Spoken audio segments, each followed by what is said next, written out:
Assalamualaikum warahmatullahi wabarakatuh. Selamat pagi anak-anak. Hari ini Bu Puji akan mengajarkan materi berikutnya, yaitu struktur dan fungsi jaringan pada tumbuhan.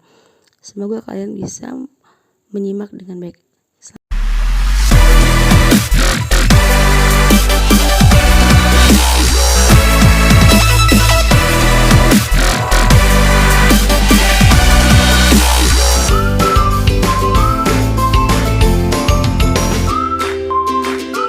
Struktur tubuh tumbuhan diawali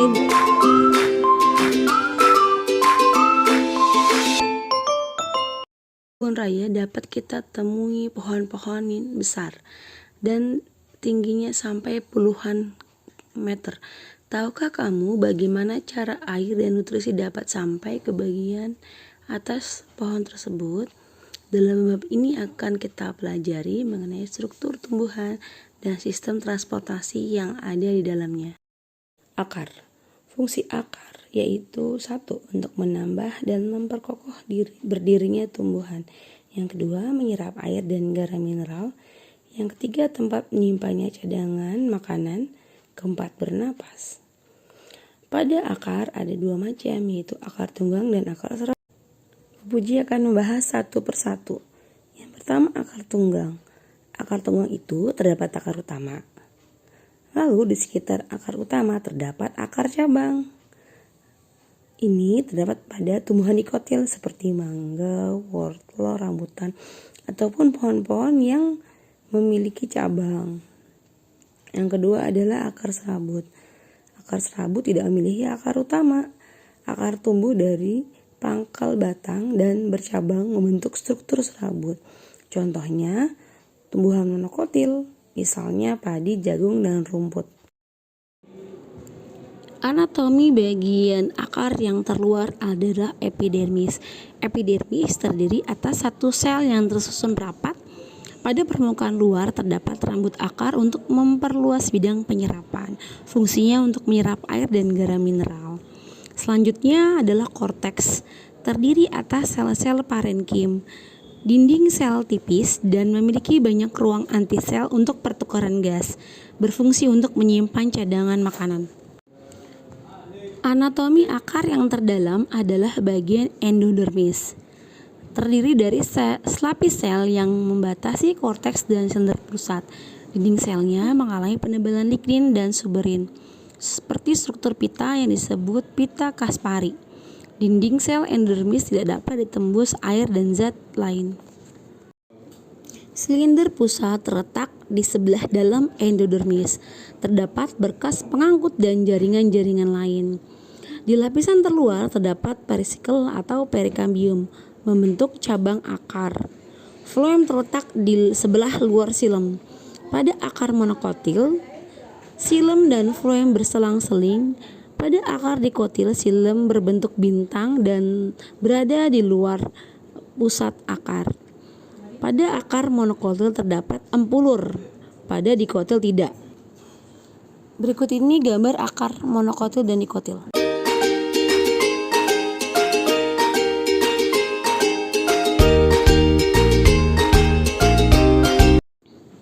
Kita masuk ke bagian batang. Batang berfungsi menegakkan tumbuhan, menghubungkan akar dan daun, tempat menyimpan cadangan makanan. Pada batang terdapat buku dan ruas. Buku merupakan tempat melekatnya daun, sedangkan ruas merupakan bagian di antara dua buku. Anatomi bagian batang. Bagian terluar adalah epidermis, terdiri atas lapis sel yang tersusun rapat, memiliki kutikula. Selanjutnya adalah korteks, tersusun atas sel parenkim berdinding tipis, memiliki banyak ruang antar sel. Terdapat kolenkim dan sklerenkim yang fungsinya menyokong dan memperkuat batang. Batang muda terdiri dari kolenkim dan klorofil, sedangkan batang tua, kolenkim diganti dengan sklerenkim dan tidak ada klorofil. Selanjutnya adalah bagian endodermis. Bagian endodermis pada batang tidak begitu jelas dan menyatu dengan korteks.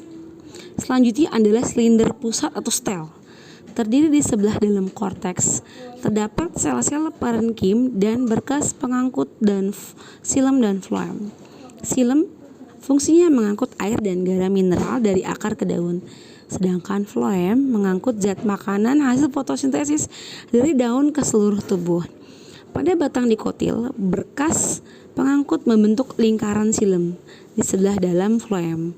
Di antara silem dan floem terdapat kambium. Pada batang monokotil, berkas pembuluh menyebar tidak teratur dan tidak mempunyai kambium. Ini adalah foto gambaran anatomi batang saat dilihat di mikroskop. Daun umumnya berwarna hijau, berbentuk lebar dan pipih. Bagian tipis melebar disebut lembaran daun.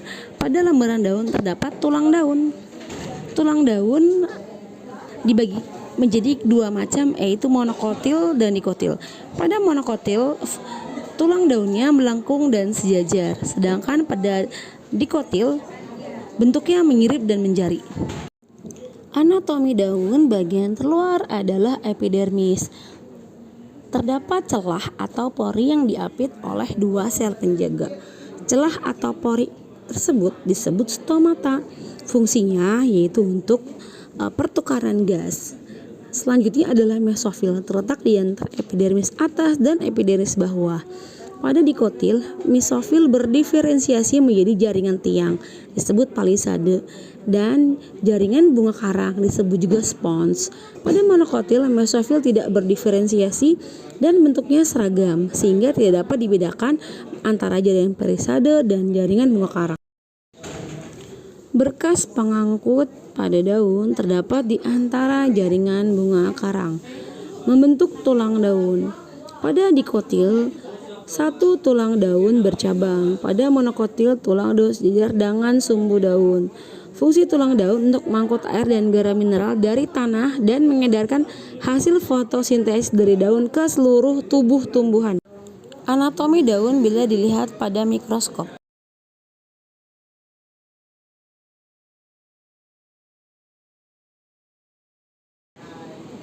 Bunga merupakan organ reproduksi generatif.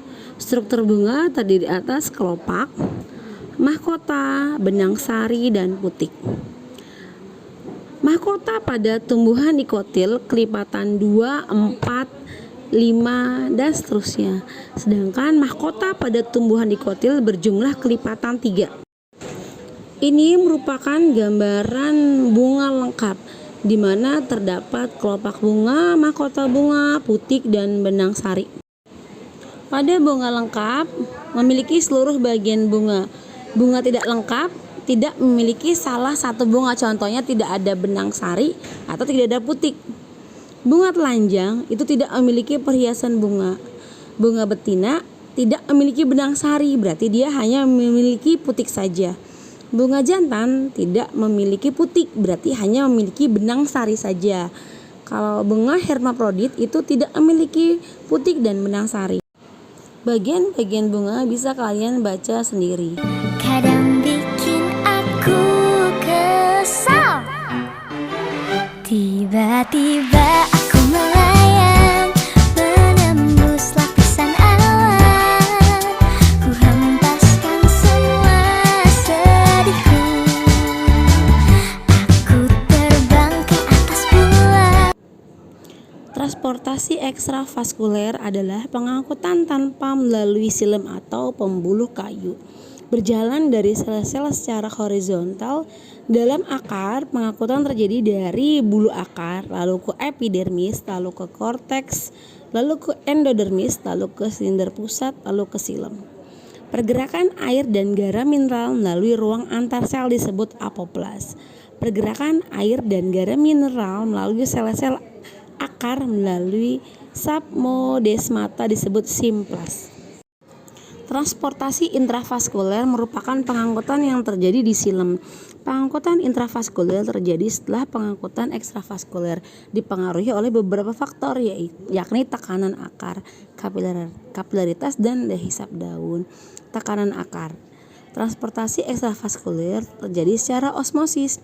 Osmosis adalah gerakan air dari larutan encer hipotonik ke larutan pekat hipertonik. melalui membran semi-permeabel. Air dapat masuk ke akar karena cairan selnya lebih pekat daripada cairan di luar sel. Selanjutnya, cairan sel menjadi lebih encer dari sel-sel di sekitarnya, sehingga cairan sel dapat pindah ke sel-sel yang lain. Pergerakan air dari sel-sel lain menimbulkan gaya dorong atau gaya tekan akar. Gaya ini mendorong air masuk kepada xilem. Yang mempengaruhi transportasi pada tumbuhan berikutnya adalah kapilaritas dan daya hisap daun. Xilem tersusun atas deretan sel mati yang berbentuk pipa-pipa kapiler. Air dapat mengalir naik sampai ke daun karena adanya gaya kapilaritas xilem. Daya hisap daun di daun terjadi penguapan yang disebut transpirasi. Transpirasi menarik air yang terdapat pada batang dan akar untuk menggantikan air di daun menguap ke lingkungan. Daya tarik ditimbulkan oleh transpirasi disebut daya hisap daun. Semakin besar transpirasi atau penguapan, semakin besar pula daya hisap daunnya, sehingga semakin banyak air yang naik dari akar ke daun. Perhatikan gambar berikut.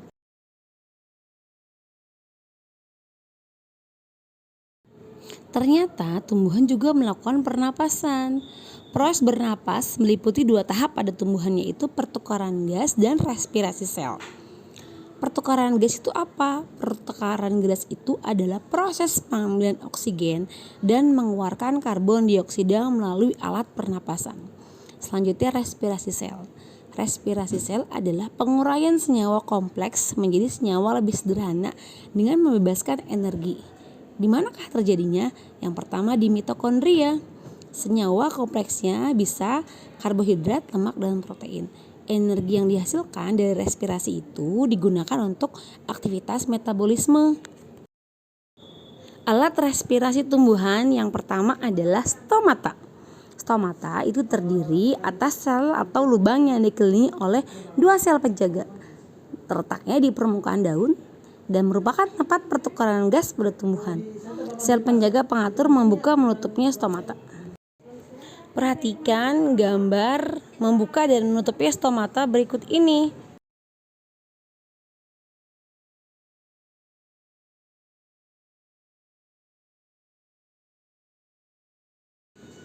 Alat pernapasan berikutnya pada tumbuhan adalah lentisel.